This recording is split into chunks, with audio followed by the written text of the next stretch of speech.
I want to talk today about a controversial word. It's a word that has been with us for years. And like it or not, it's indelibly printed in the pages of American history.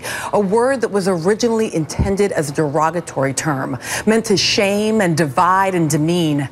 The word was conceived of by a group of wealthy white men who needed a way to put themselves above and apart from a black man, to render him inferior and unequal, and to diminish his accomplishments.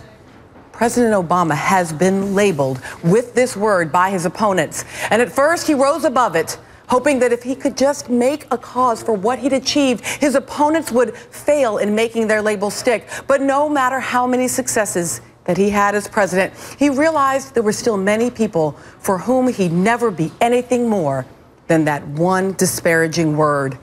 A belief he knew was held not just by his political opponents, but also by a significant portion of the American electorate. And so he decided, if you can't beat him, you gotta join him.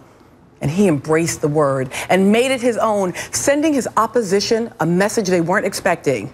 If that's what you want me to be, I'll be that. Y'all know the word that I'm talking about.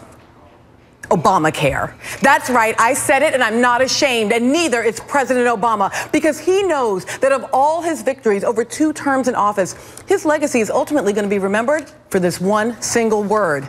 I mean, what do you call the president who rescues the U.S. auto industry? Obamacare. What do you call the president who finally eliminates Osama bin Laden? Obamacare. What do you call the president who ends Don't Ask, Don't Tell? Say it with me. Obamacare. Heard the one about the president who pulled us out of the greatest recession since the Great Depression? Yep, Obamacare.